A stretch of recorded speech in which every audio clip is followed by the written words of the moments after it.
Je n'aurais jamais imaginé qu'une journée ordinaire puisse faire la distinction entre mon ancienne vie et quelque chose de complètement différent. Aujourd'hui encore, quand j'y repense, ma voix tremble encore, car rien ne m'avait préparé à ce qui allait arriver. Aucun signe clair, aucun présage, juste la lassitude qui m'habitait depuis des mois, comme si le poids du monde entier s'était abattu sur moi. Nouvelles de guerre, insécurité économique, chaos social, tout semblait se refermer sur moi, comme un nœud coulant qui me retient. Ce que je vais vous raconter maintenant peut paraître intense, alors gardez l'esprit ouvert. Si vous me suivez jusqu'au bout, je vous révélerai 5 pays où vous pourrez trouver refuge lorsque les grands troubles éclateront. Savoir cela peut vous sauver, et vos proches. Je ne demande qu'une chose, écrivez « Amen » dans les commentaires et partagez ce message. Merci du fond du cœur. Ce matin-là, je quittais la maison sans trop d'inquiétude, mais une étrange sensation de malaise me serrait la poitrine, une oppression inexplicable. Je n'imaginais pas que, quelques heures plus tard, je serais allongé par terre, sans pouls,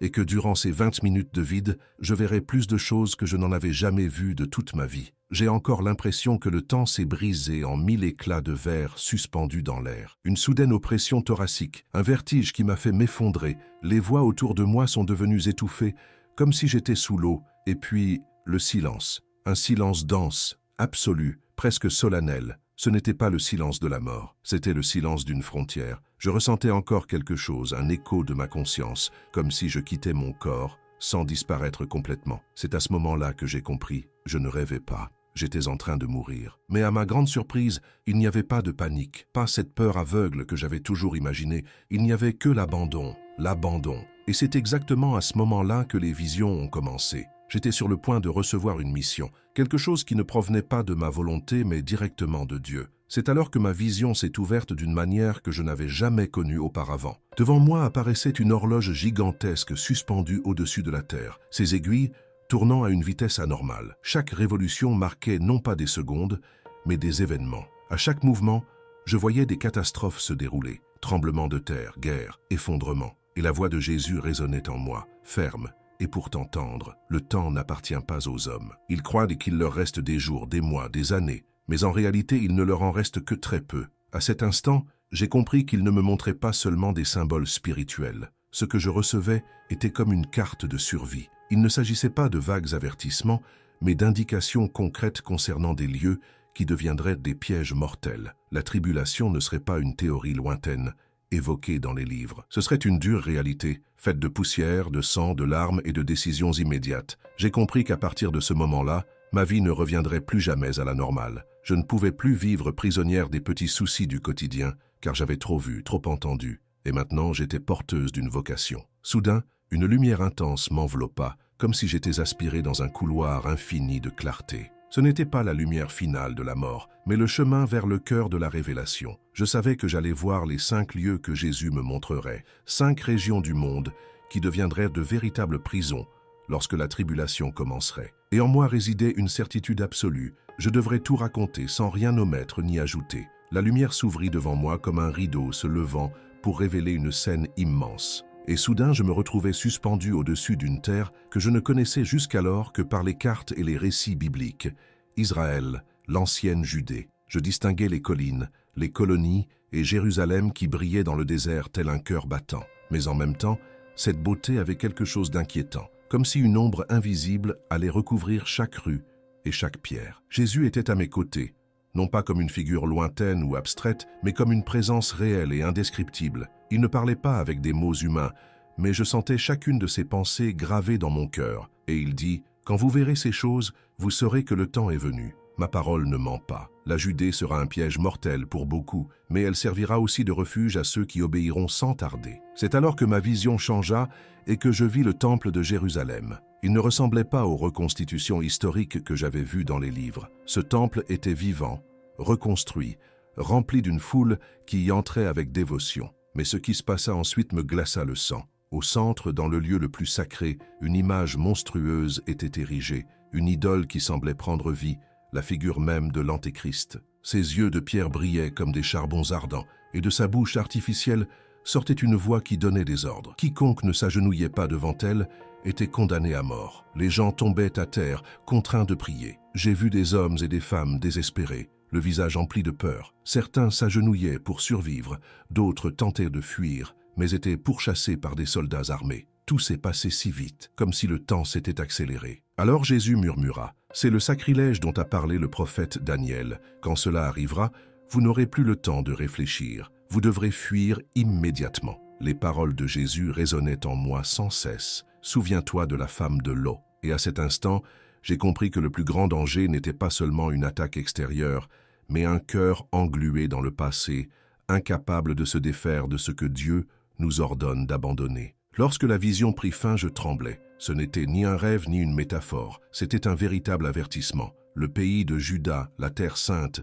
serait le premier lieu à quitter lorsque la tribulation commencerait. Soudain, la lumière qui m'entourait changea et comme aspirée par un courant invisible, je me retrouvais suspendu au-dessus d'une étendue infinie. Des tours de verre s'élevaient vers le ciel, des avenues illuminées serpentaient comme des veines palpitantes sous la surface du monde. C'était l'image même de la ville moderne à son paroxysme. Foule, commerce incessant, circulation incessante, tout fonctionnant comme une machine parfaite. Mais au fond de moi, je savais que cette machine était sur le point de se briser. La voix de Jésus résonna à nouveau. « Voici Babylone la grande. » Ce n'est pas une seule ville, mais l'union de toutes celles qui se sont érigées en reines en disant « Je ne serai jamais veuve, je ne connaîtrai jamais le deuil. » Elles sont le cœur battant du commerce, de la finance et du pouvoir. Et quand elles tomberont, des millions tomberont avec elles. Dès qu'il eut parlé, la vision changea à nouveau. J'ai vu les marchés financiers, des écrans géants remplis de chiffres défilant à l'infini, des hommes et des femmes en cravate criant au téléphone, des transactions traversant les continents en une fraction de seconde.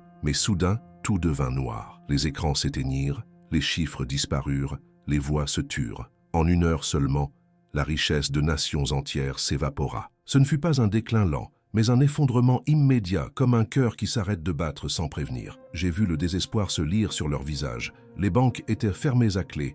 Des foules hurlantes tentaient de retirer leurs économies disparues. Les food trucks tournaient au ralenti, l'argent ayant perdu sa valeur. Le pain se faisait rare, et des hommes affamés se battaient violemment pour un seul sac de farine. L'effondrement était total et irréversible. Ma vision s'éleva alors. Les gratte-ciel, autrefois étincelants, commencèrent à se fissurer comme de fragiles coquilles. Certains s'effondrèrent comme des arbres abattus par un vent invisible. Les rues, autrefois animées par la fête et la musique, devinrent des scènes de chaos. Sirènes incessantes, incendies dévorant des quartiers entiers, des flots de gens courant sans but, et par-dessus tout, un silence pesant, comme si la musique elle-même avait disparu. Jésus m'a fait entendre les paroles de l'Apocalypse.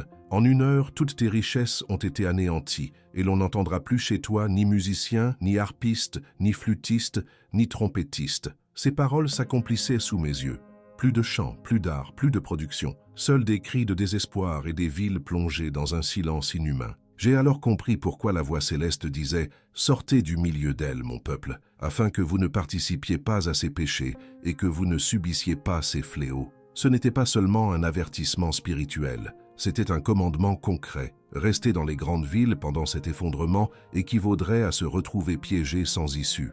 Jésus m'a montré des détails qui m'ont marqué à jamais. Des hôpitaux sans électricité, des enfants pleurant dans le noir, des respirateurs artificiels en panne faute d'électricité, des supermarchés pillés en quelques heures, des rayons vides, des parents se battant à mort pour une bouteille d'eau, des quartiers entiers transformés en champs de bataille, la faim et la peur transformant leurs voisins en ennemis. C'est alors qu'il m'a fait voir quelque chose que je n'avais jamais envisagé. Les villes sont des organismes malades. Ces endroits, a-t-il dit, sont comme des patients branchés à des machines de soins intensifs. Il suffit d'une seule connexion pour que tout meure. Ils ne produisent ni nourriture, ni eau, ni racines. Ils ne vivent que de ce qui vient de l'extérieur. Si le système échoue, ils s'effondrent les uns après les autres comme des dominos. À cet instant, j'ai vu une carte du monde. Chaque continent brillait de points lumineux. New York, Londres, Tokyo, Paris, Shanghai, Dubaï, et chaque fois qu'une de ces lumières s'éteignait, des vagues de chaos se propageaient, emportant des millions de personnes. Ce n'était pas un phénomène isolé,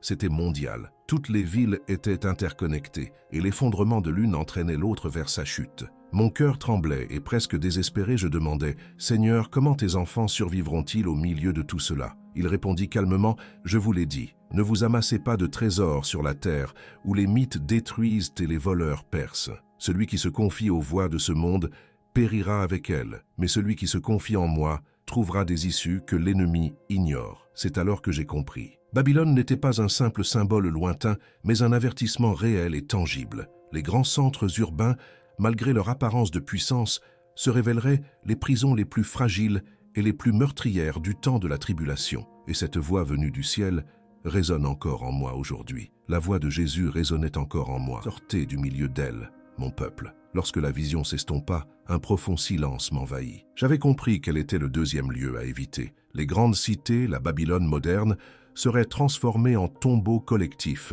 lorsque les systèmes qui les soutenaient s'effondreraient en 1 heure seulement. Je pensais que rien ne pourrait me secouer davantage après avoir vu les métropoles en flammes, mais j'avais tort. La lumière m'a attiré encore plus profondément, et cette fois je n'ai vu ni bâtiment ni rue, mais quelque chose d'invisible qui soutenait le monde, l'argent, les marchés, les flux financiers. C'était comme si ma conscience avait été aspirée dans un gigantesque système nerveux mondial, fait de chiffres, d'échanges et d'algorithmes, qui maintenait des continents entiers dans le même souffle artificiel. C'est alors que Jésus s'exprima avec une fermeté qui ne laissait place à aucun doute.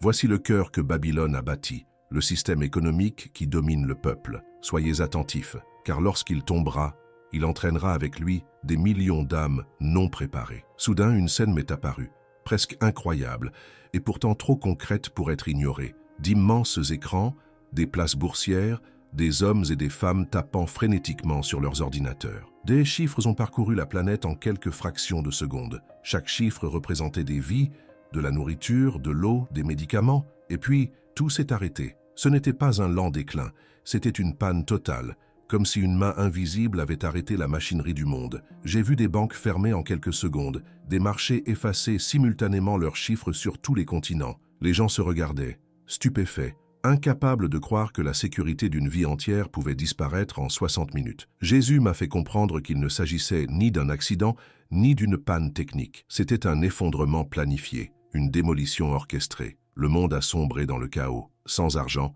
les camions ont cessé de partir, les bateaux n'ont pas appareillé, les avions n'ont pas décollé. Les supermarchés se sont vidés en quelques heures. Les hôpitaux ont manqué de fournitures. Les patients sont morts sans soins. Les villes sont devenues des poudrières, prêtes à exploser. Et puis vint le pire. Jésus me montra ce qui naîtrait des cendres de cette faim, de cette soif, de ce désespoir. J'ai vu naître un nouvel ordre mondial, une puissance qui offrait pain et sécurité en échange d'une seule chose, la marque de la bête. J'ai vu des files interminables de personnes recevoir une marque lumineuse sur leurs mains ou leur front, un code leur donnant le droit d'acheter et de vendre. Certains pleuraient en acceptant, d'autres l'accueillaient avec soulagement, croyant que c'était leur salut. Mais en moi, je sentais l'odeur amère de la tromperie, comme un poison s'infiltrant dans les veines de l'humanité, et Jésus m'a averti d'une voix grave. Quand le monde perdra tout, il acceptera n'importe quelle solution. Mais cette marque ne sera pas seulement un choix économique, ce sera une alliance spirituelle. Quiconque la recevra se rendra à l'ennemi et me reniera,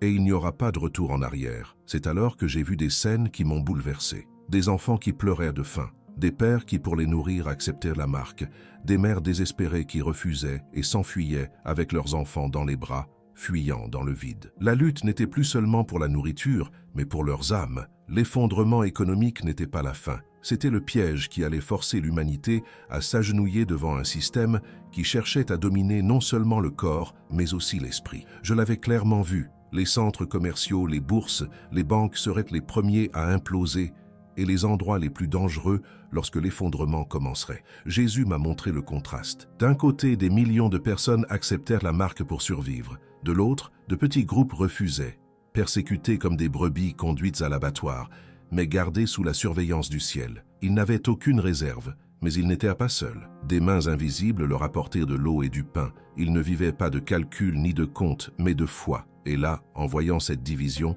j'ai senti un poids m'écraser la poitrine. J'ai compris que les plus instruits, les plus modernes, ceux qui avaient investi toute leur vie dans des comptes, des investissements et la sécurité financière, seraient les premiers à tomber, parce qu'ils n'avaient jamais appris à faire confiance à Dieu. Ils ignoraient que la vie ne dépend pas de ce que nous possédons, mais de celui qui soutient chaque souffle. Le Seigneur a conclu cette partie de la vision par des paroles que je n'oublierai jamais. Celui qui cherche à sauver sa vie la perdra, mais celui qui perd sa vie à cause de moi la trouvera. N'aie pas peur, car je suis ton pain, je suis l'eau, je suis la lumière. Ne vends pas ton âme pour un repas, car je serai moi-même ta providence. Lorsque ces paroles se sont estompées, j'étais complètement bouleversé. Il m'est apparu clairement que le troisième lieu à éviter étaient les centres commerciaux, le cœur du système économique mondial. Ce seraient des pièges diaboliques, car c'est là que se conclurait le pacte final avec la bête. Mais au même moment, quelque chose de surprenant se produisit. Jusqu'alors, je n'avais vu que jugement, scénario de guerre spirituelle,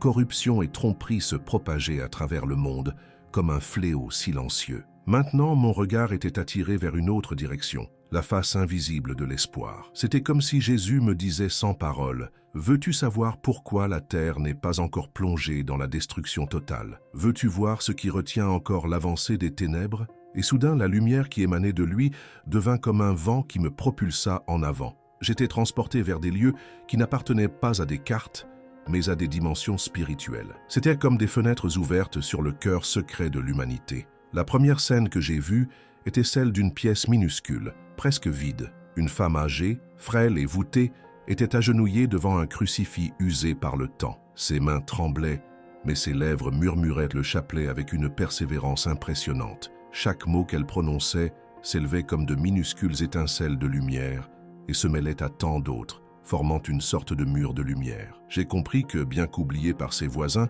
considérée comme une simple vieille femme faible, ses prières étaient devant Dieu un mur qui retenait les ténèbres. Peu après, j'ai aperçu un jeune homme dans un pays lointain. Il était agenouillé sur le sol poussiéreux, les mains levées, le visage marqué par la faim. Il ne demandait rien pour lui-même, mais implorait la paix pour son peuple, même pour ceux qui le persécutaient. Je voyais les vagues de sa prière s'étendre, affrontant d'immenses ombres qui menaçaient d'avancer sur sa ville. Ensuite, j'ai aperçu un moine retiré dans un monastère de montagne. Il priait en silence aux petites heures du matin. Personne ne connaissait son nom, mais chaque psaume qu'il chantait était gravé comme un feu dans le ciel. Et il m'a été révélé que cette voix cachée avait, plus d'une fois, arrêté la main des jugements qui allaient s'abattre sur des nations entières. Ce qui m'a le plus frappé, ce n'était pas seulement la puissance de ces âmes solitaires, mais le fait qu'aucune d'elles n'était consciente de son importance. Elles n'étaient ni leaders, ni disciples, ni riches, ni influentes. Invisibles aux yeux du monde, elles étaient connues du ciel,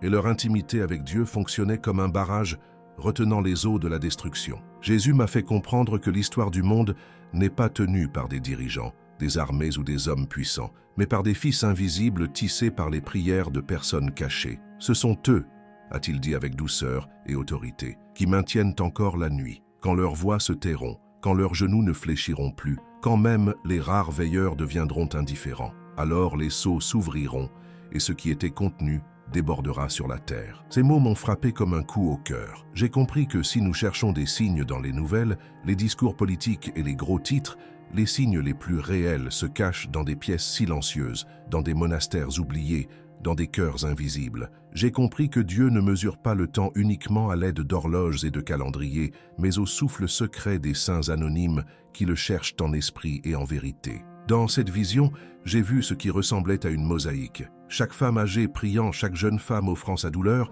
chaque homme ou femme renonçant au sommeil pour intercéder, était comme une pièce lumineuse soutenant le monde. Et j'ai compris, sans ces pièces, toute la mosaïque s'effondrerait. À ce moment-là, j'ai ressenti deux choses à la fois, de la gratitude et de la honte. De la gratitude, car je réalisais que ces âmes cachées m'avaient aussi soutenu sans jamais savoir qui j'étais. Et de la honte, car toute ma vie, j'avais cru que c'étaient les discours, les projets et les stratégies humaines qui changeaient l'histoire, alors que devant moi, Dieu m'a montré qu'il se plie d'abord aux gémissements secrets de ceux qui n'ont que lui. À ce moment-là, une certitude est née en moi, une certitude qui ne m'a jamais quitté. Le monde est bien plus fragile qu'on ne l'imagine, mais en même temps, il est soutenu d'une manière mystérieuse. Fragile parce qu'il suffit d'un souffle pour que tout s'effondre. Nos systèmes, nos économies, nos sécurités, et soutenu parce que ce souffle est contenu par les larmes invisibles de ceux qui aiment Dieu dans le silence et la pureté. Lorsque la vision s'est estompée, je me suis retrouvé devant Jésus.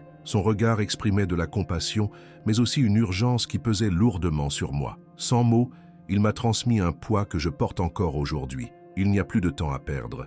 Et chacun de nous peut être cette voix cachée, ce genou plié, cette étincelle qui retient encore les ténèbres. Jésus m'a alors montré deux avenirs. Son visage était plus grave que je ne l'avais jamais vu. Il n'était plus seulement le doux maître, mais le juge qui expose clairement les conséquences de nos choix. De sa main droite, il m'a montré une vision, des villes en flammes, des foules désespérées, des riches et des puissants enfermés dans des bunkers souterrains qu'ils croyaient être des refuges, mais qui se sont transformés en tombeaux. Leurs visages étaient pâles de manque d'air, et les trésors accumulés leur glissaient entre les doigts comme de la poussière. Ni l'or, ni la science, ni la stratégie humaine ne pouvaient empêcher l'effondrement d'un monde bâti sur l'égoïsme. De sa main gauche, Jésus ouvrit une autre scène. Je vis de petits groupes d'hommes et de femmes rassemblés, priant les mains levées, partageant le pain, se soutenant fraternellement. Autour d'eux, la tempête faisait rage, la terre tremblait, le ciel s'assombrissait, mais à l'intérieur de ces lieux régnait la paix. Ils étaient comme des îlots de lumière au milieu d'un océan de chaos. C'est alors que Jésus m'a dit, « Voici les 5 lieux que j'ai choisis comme signe de ma miséricorde.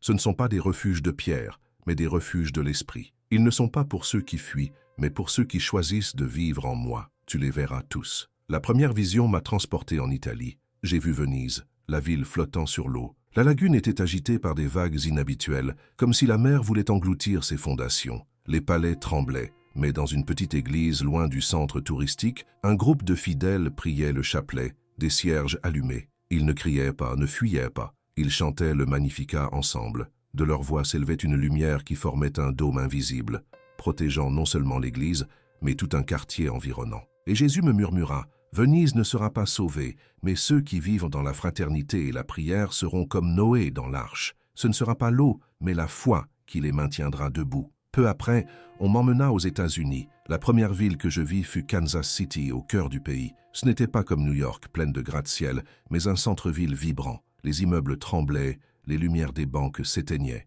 Mais à l'intérieur d'un vieil entrepôt transformé en salle de culte, des milliers de jeunes louaient jour et nuit, sans relâche. Leurs genoux pliés étaient plus forts que des chars, et leurs larmes tombaient comme du feu sur la terre. Et Jésus me dit, « Ici, nul besoin de bunker ni d'armes, car la prière incessante sera le véritable rempart. » Mes yeux sont fixés sur cet endroit. Ensuite, j'ai vu Boston, sur la côte Est. Une tempête ravageait le port. Les vents déchiraient de navires et grues comme des jouets. La bourse s'effondrait, les richesses s'évaporant en quelques secondes. Mais dans un monastère caché, hommes et femmes de tous âges partagèrent leur pain et le peu qui restait. Il n'y avait aucune peur dans leurs yeux, mais un amour ardent les uns pour les autres. Alors Jésus a dit, « Ici, l'argent n'aura plus de valeur. Les cartes de crédit ne seront que du papier brûlé. Mais la charité fraternelle deviendra la véritable monnaie du salut. Là où est l'amour, là j'habite. » Puis on m'a emmené dans un endroit dont je n'avais jamais entendu parler, une vallée cachée en Grèce, le mont Sion de Patmos. Ce n'était pas la célèbre île de l'Apocalypse,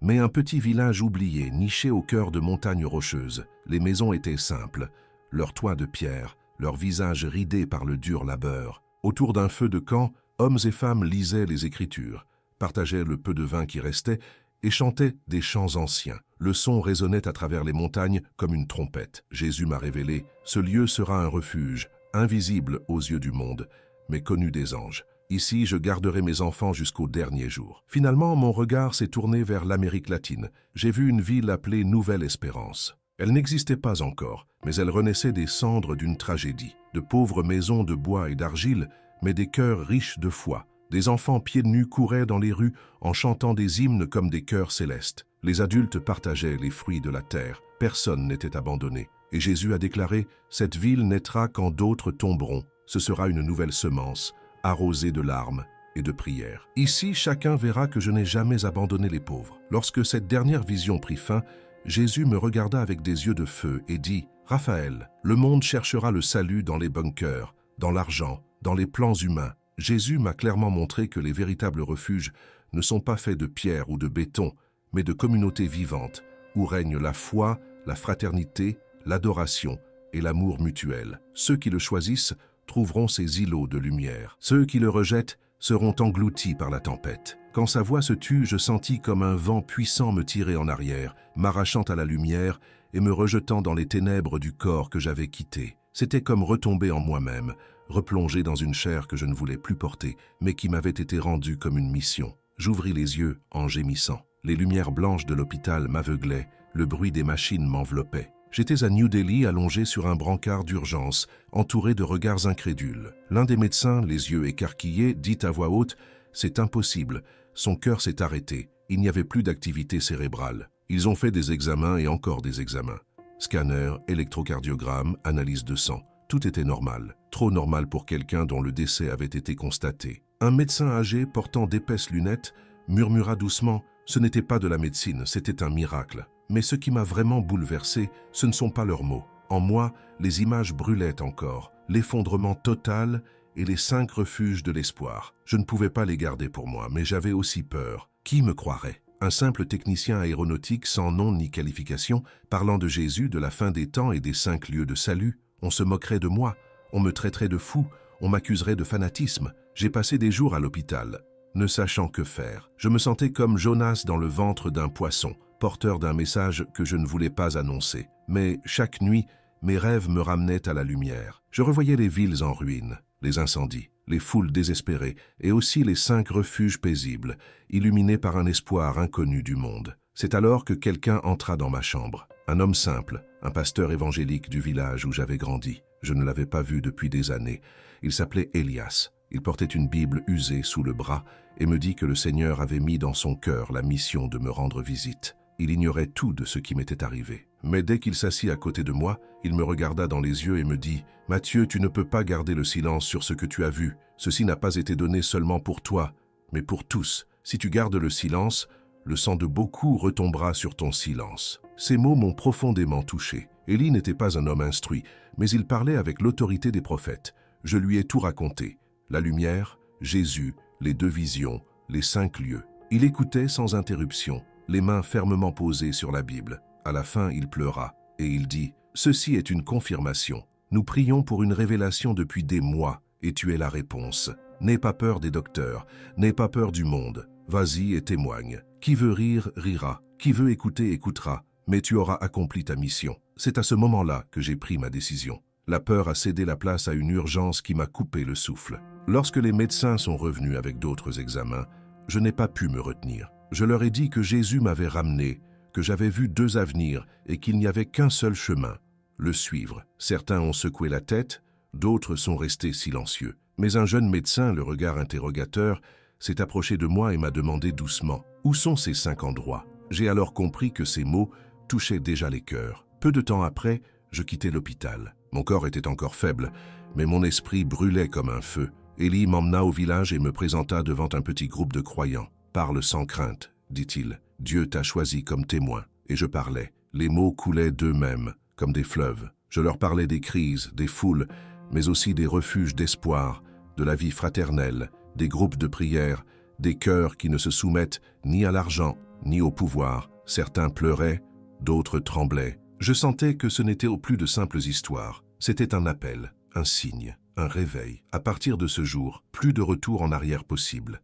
Les médecins avaient leurs preuves. Un mort revenu à la vie sans explication. J'avais la mienne, des visions gravées dans mon âme. Et le monde avait reçu un témoignage que je ne pouvais plus cacher. Peut-être serais-je moqué, peut-être serais-je persécuté. Mais je sais que Jésus m'a rendu la vie dans un seul but, annoncer l'avenir et indiquer des refuges. Je ne suis pas un prophète, je ne suis pas un prédicateur, je suis juste un homme ordinaire qui, l'espace d'un instant, a vu l'éternité. Et cet instant suffit pour toute une vie. Aujourd'hui, je marche avec une conviction, le temps presse, le monde court vers l'abîme.